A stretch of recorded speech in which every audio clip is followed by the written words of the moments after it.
que o senhor se motivou por esse tema da memória? Eu, desde muito cedo, tive um interesse muito acentuado pela literatura. Aliás, antes de enveredar para o caminho do direito, eu estudava a Faculdade de Filosofia, Ciências e Letras na área de português. E esse interesse pela literatura, que foi se acentuando com o passar dos anos, levou-me também ao interesse pela memorialística. Eu, há muitos anos que me dedico ao estudo da memória brasileira. Não há aqui nenhuma incursão pela memória fora do Brasil. E sempre entendi que a memória é uma forma extraordinária, não só de aprendizado, não só de memorização das coisas, mas de uma espécie de possibilidade de ensinamento de vida. Porque a memória se refere a pessoas, a memória se refere ao caminhar das pessoas durante o transcurso da vida. Por isso, quando cheguei ao tribunal, à presidência do tribunal principalmente, eu sempre tive o desejo de resgatar a memória do tribunal. Aliás, a memória no Poder Judiciário, ela é cultivada com muito vigor na justiça comum, por exemplo. Os tribunais de justiça é a justiça mais antiga, com mais capilaridade. Os membros do Tribunal de Justiça, os desembargadores, sucedem aos antigos desembargadores da relação de Portugal. Portanto, eles têm já acentuado esse interesse pela memória. A Justiça do Trabalho carecia disso. Embora o Tribunal Superior do Trabalho já sempre teve um centro de memória, eu entendia, e entendo até hoje, que o Tribunal deveria também ter uma forma de aglutinar esses esforços para a manutenção da memória. Eu me recordo que, na época, nós conseguimos resgatar algumas fitas cassetes que estavam perdidas numa sala qualquer, sujeitas a intempéries do tempo, e nós conseguimos resgatar as primeiras sessões do tribunal.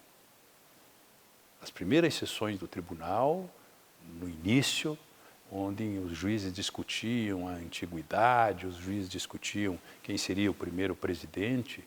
E numa dessas fitas, e aí aqui a minha homenagem ao ministro Guimarães Falcão, que à época pertencia ao tribunal, e ele diz numa determinada sessão que requeria ao presidente para que essas fitas fossem guardadas. Porque o tribunal não tinha orçamento, então as fitas eram reaproveitadas.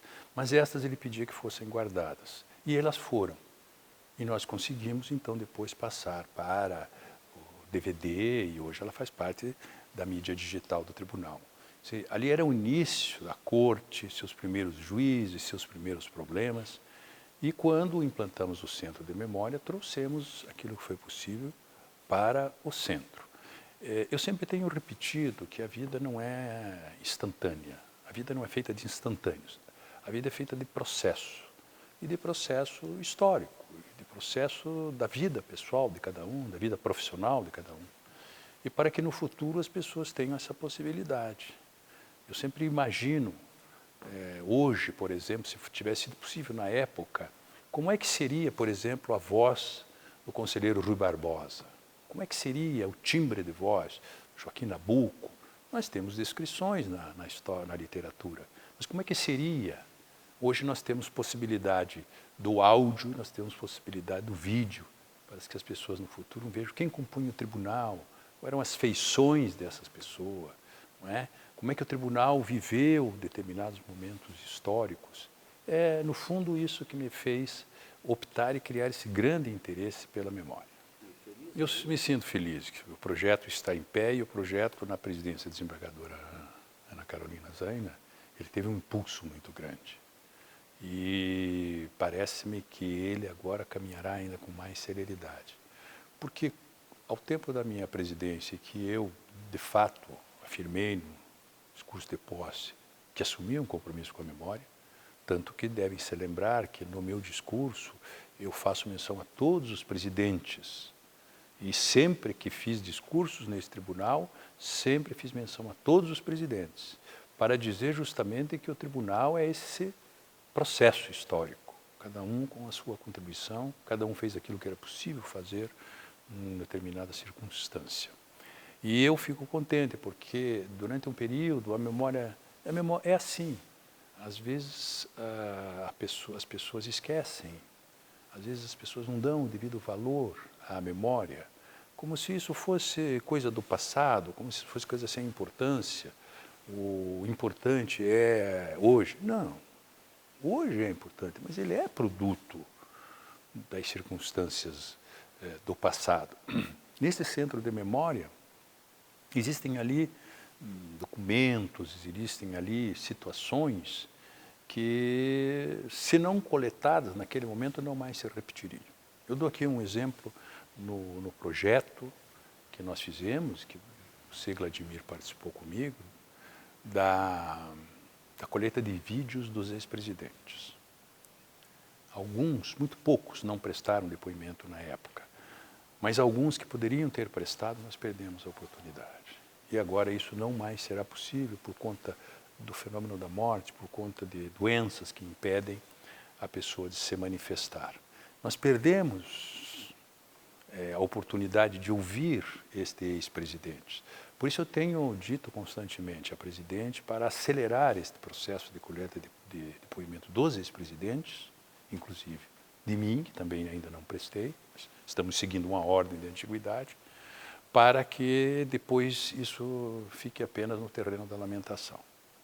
É preciso estar atento, porque a vida ela corre muito rápido e os fatos se sucedem de uma forma tão dinâmica que, se não se aprisionar o fato naquele momento, talvez ele escape e nunca mais volte.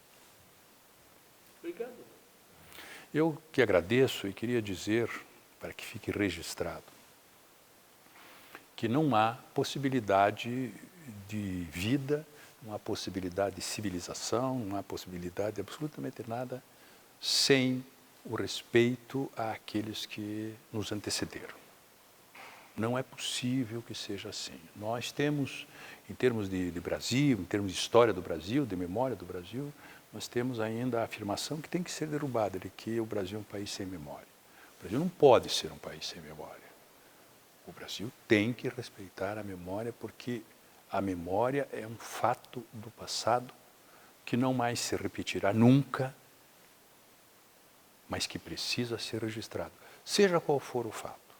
Nos agrade ou nos desagrade, o que está no passado está feito. Disse, inclusive, de forma irônica, que no Brasil as coisas são tão curiosas que, às vezes, até o passado é possível de ser modificado. Mas, na verdade, o passado já está feito. A única certeza que nós temos é esta, é que o passado está feito. E ele não poderá mais ser reeditado, ele não poderá mais ser modificado. Ele precisa ser respeitado. Porque é pela memória que nós temos a possibilidade do acesso ao passado. É só assim que nós temos. É por esse fenômeno extraordinário que o homem foi dotado, pela memória. Eu posso, nesse momento que estou aqui, voltar ao passado e me imaginar aqui nesse tribunal. E já se passaram tantos anos.